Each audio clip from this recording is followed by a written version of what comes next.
start. The referee.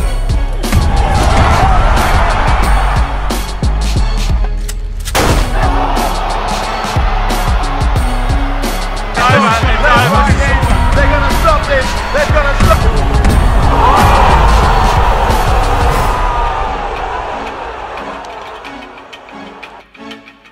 Welcome to the mother relay. We're covering today's top boxing news.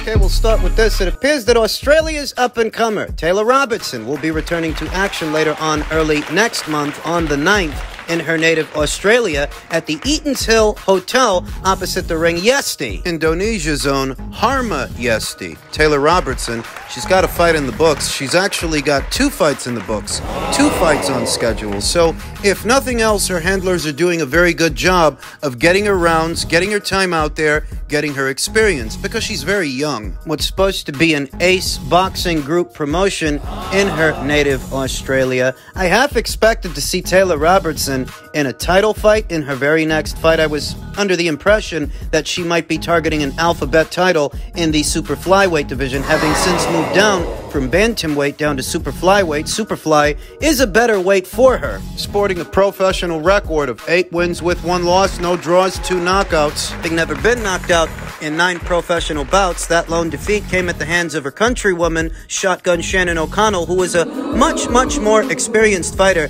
than Taylor Robertson at that time, and much more experienced than anyone that Taylor had fought. There's no shame in that loss. It was ambitious, albeit poorly timed. It was too soon for Taylor Robertson to be fighting somebody like that. Coming from a great amateur background, Taylor Robertson went into that fight with the confidence that she might be able to secure the W. More finesse than ferocity at that time. Believing in her boxing, she was outworked by Shannon O'Connell. She didn't get ragdolled, but she definitely got beat. Over 2 years ago, in October of 2021, having since rebounded off that loss with 5 consecutive fights, 5 consecutive wins. Since moving down from bantamweight, where the Shannon O'Connell fight took place, down to super flyweight. 2 fights on schedule, 1 early next month, then again in October. Looks like Taylor Robertson will see action at least 3 times this year, having already seen action back in March opposite the ring, Jacqueline Munoz, having won that unanimous decision over 8 rounds. These are not the most ambitious, they're not the best and brightest fighters this division has to offer, anywhere in between 115 and 118 pounds. The both of these fights on schedule read like keep busy fights based on the fighters' records. Harma Yesti sports a professional record of 1 win with 1 loss and 1 draw. Not the most seasoned fighter, some years older than Taylor Robertson, what, 6-7 years? Though I won't begrudge Taylor Robertson this kind of matchmaking because she's only 25 years old. She's only got 9 pro fights, less than 10 pro fights. Needs experience. Doing a very good job of transitioning from an amateur style to a more pro style, sitting on her punches more, showing more spite, and doing more to inflict damage on her opponents as opposed to just outpointing them. That minimalist approach to boxing that relies more on pot-shotting and movement. Got to grow out of that, and I've been noticing fight by fight the change in Taylor Robertson, that she's been doing just that, transitioning from an amateur style to a more pro style, looking good doing it, spending more time in the pocket, having more confidence to string punches together and put a hurting on the other girl. It's what you need to do, because this is the pros. This ain't the Emmys. Not completely sure what the contracted weight for this contest is. Is it going to take place at Superfly, or is it going to take place at Bantam? Taylor Robertson, having campaigned at both weights, though lately campaigning more as a super flyweight than a bantamweight. Give Taylor Robertson better odds to win a title at Superfly based on where she is right now as a fighter. There are 4 champions at Superfly, there are 4 champions at Bantam, but I give her better odds to win a title at Superfly. Fighters are a bit more seasoned up there at bantamweight, and these are more experienced, harder punchers than what you find down there at Superfly, down there at 115 pounds, where Taylor has been campaigning her last few fights. Could give Taylor Robertson decent odds to beat Japan's own Mizuki Hiruta, the reigning WBO champion down there at Superfly. She's only got 4 or 5 fights. Clara Lescurat only has 8. The reigning WBA champion from Argentina. Now, Ashley Gonzalez of Mexico, the WBC champion, she has considerable experience, as does Maciela Lujan, what I think is still the reigning IBF champion, though the title may have changed hands or it might have gone vacant. Gonna have to look into that. In any event, Mizuki Hiruta, Clara Lescurat, These are two champions at Superfly that you could give Taylor decent odds. You could give Taylor decent odds against them, though it doesn't look like she's going to be challenging any of them at any point this year for an alphabet title. I can only assume that if Taylor's going to fight for a title, it's going to have to be next year. Not this one, not based on her schedule. These are just keep busy fights, bring along fights, experience fights, and I reiterate, Fighter that's only 25 years old with only 9 pro fights, I won't begrudge her keeping busy. That's what she's supposed to do. So look for the return of Taylor Robertson early next month on the 9th. Men's super bantamweight and lightweight news. Floyd Mayweather recently chimed in on Inoue saying, even though he got the victory over Stephen Fulton, Fulton is not a heavy puncher. It's very obvious that Floyd was trying to diminish and discredit Inoue's victory over Stephen Fulton, an unbeaten unified champion in his prime. And a PBC fighter. We all know that. Inoue completely dominated this man, more so than I expected him to dominate him. But because Stephen is not a puncher, a big puncher, that he's known for his boxing more than his brawling, we're supposed to look at this victory as less than. At least Floyd Mayweather does. Floyd Mayweather, who said Nonito Donaire was giving him fits in the first fight, if I'm not mistaken. Donaire was close to 40, so he should have knocked him out in the first fight. Because he didn't knock Nonito out in the first fight, even though he dispatched of him very quickly in the second. Doesn't even make sense to discredit Inoue for not knocking out Nonito in their first fight when he knocked Stephen Fulton out. He completely dominated him and knocked him out. And he was a naturally bigger, unbeaten champion, unified champion in his prime. But once again, Floyd doesn't seem to want to give him credit for that, saying, what I need for Inoue to do is come to fight in the United States, random blood and urine testing. I think he's a hell of a fighter. I think you're insinuating that he's on PEDs. It's what these people like to do. I don't have to pull punches on Floyd Mayweather just because he was an accomplished fighter, or was the biggest draw in the sport, the biggest box office draw the sport has ever seen. None of that exonerates him from criticism. Baseless criticism. So now what you want to do is discredit his victory over Stephen Fulton by saying Fulton wasn't a puncher anyway, that Inoue needs to do random urine and blood tests in America. Somebody should have told Floyd that Inoue's fought in America on more than one occasion, 3 to be exact. Once in Carson, California, and 2 times in Las Vegas, where Floyd based himself out of. So that he could continually use silocaine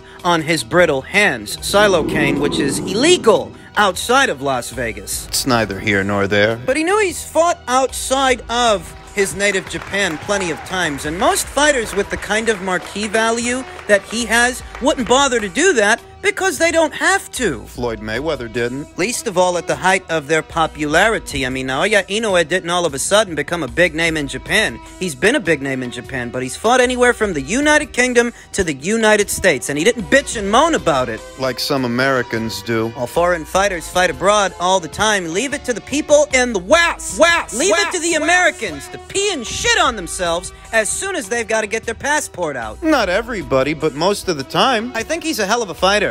I think he takes a lot of stuff from my playbook, but it's okay. You're supposed to take from the greats. I would like to see him fight Gervonta Davis at a catchweight. You hearing this schmuck? Many months ago, when it was suggested to Floyd Mayweather that Gervonta Davis fight the likes of Devin Haney, fight the likes of Shakur Stevenson, guys that are at or around his own weight, Floyd didn't like that idea. He wouldn't entertain it. He went as far as saying that those 2 guys should leave Gervonta alone and let him do his own thing. That's what he had to say about them. What he has to say about this. He wants to see Davis versus a bantamweight at a catchweight. Floyd Mayweather's professional accolades and him being the biggest box office draw the sport has ever seen does not exempt him, does not exonerate him from being called on what is his bullshit, because that's what it is.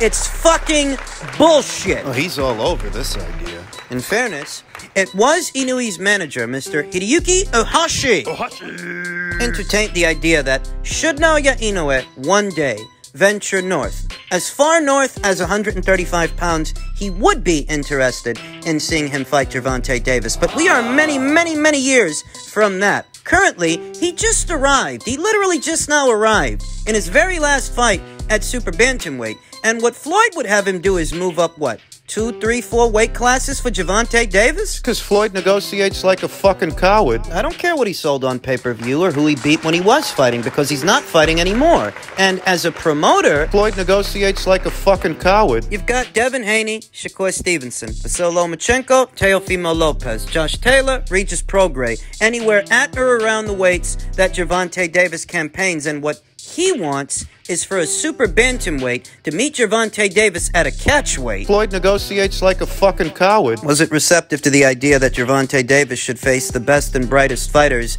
at his weight, the same way that Naoya Inoue has been doing that at bantamweight, currently at super bantamweight. Floyd's not receptive to that idea when it comes to his own fighter. Because he's a hype job. Gervonta Davis and a fighter like Naoya Inoue are not actually cut from the same cloth. Gervonta's never held the Ring Magazine title, never been lineal, never been unified. Much less undisputed. He never established himself as the most dominant force at 130, at 135, or 140. Think about it. After the Vasyl Lomachenko fight, Devin Haney was widely publicized as being a network and promotional free agent. Now, what offer came out from Gervonta Davis to Devin Haney to do a fight between them? What offer has gone out from Gervonta Davis To do a fight with Regis Prograis, to do a fight with Josh Taylor back when Josh was undisputed champion. What offer has gone out from Gervonta Davis to Teofimo Lopez, who beat Josh Taylor? There's no shortage of big names anywhere in between 135 and 140 that would make for intriguing fights involving Gervonta Davis. It's just they negotiate like a bunch of fucking cowards. Don't confuse Gervonta Davis's popularity with his ability. He's a very popular lightweight, like Ryan Garcia is a popular lightweight, but Gervonta's not actually a bona fide champion at that weight, or 140. He's been nursing a secondary title for something like 3 or 4 years now. 3 going on 4 years. He first won it in 2019. He could have used that title to fight for the full one a long time ago against bigger names than Hector Luis Garcia or Isaac Cruz or Gamboa. Ryan's got a big name, but the only reason you fought him is because he's flawed, because he's beatable. You don't see Naoya Inoue at bantam or super bantam using his marquee value as an excuse not to fight the relevant fighters at his weight the way Gervonta Davis uses that as an excuse to not fight the relevant fighters at his weight. Because he knew he's not a pussy. He's not a hype job. Gervonta Davis is, and I don't care what associations you have with him. I don't care if you sat behind him in math class or you lived down the street from him. I don't care if you look like him or he looks like you. So what? So fucking what? So? He's a fucking hype job and you're the dickless prick that supports him.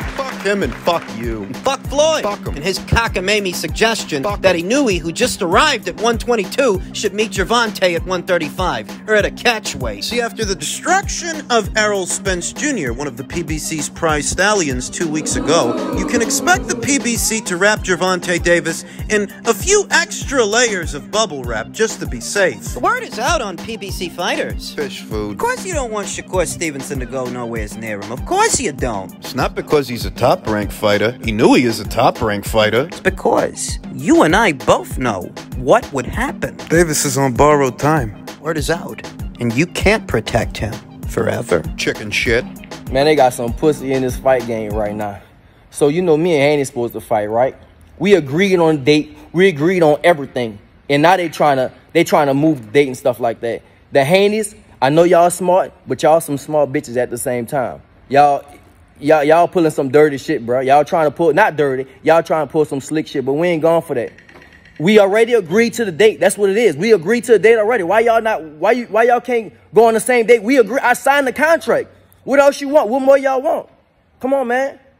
Y'all some bitches, dog. The Haney's some bitches. Y'all scared of me. Y'all don't want me to get ready. That's what y'all don't want to do, but I'm already getting ready. So I signed the contract for the date already. The date is already in the contract. Y'all can't move it. And nigga, you ain't no big draw. I don't need you. So if you don't want to fight, go fight somebody else. Go do what you want. Go stay at 35 and do whatever you got to do. But nigga, the date is the date, and I'm standing on that. Reigning WBC super lightweight champion feels like the Haneys are getting cold feet. He first spoke out about it when he said he's trying to have a protection plan. If you're coming up to fight me, you stay at 140 at the news that the WBC would grant him a special designation down there at 135 on the heels of what's supposed to be his move up to 140. That he would be labeled a champion in recess, able to return to the lightweight division to challenge for the WBC title if things don't go his way away at 140. And they might not. It's not a foregone conclusion Devin wins. It's bullshit, Prograis said of Haney's maneuver in an interview with ES News. He can't keep his belts. WBC head Mauricio Suleiman should strip him. He can't keep his belts. Let someone else fight for all the belts at 135. You know, a lot of people are treating this Prograis fight as if it's a foregone conclusion Devin wins based on Danielito Zorrilla,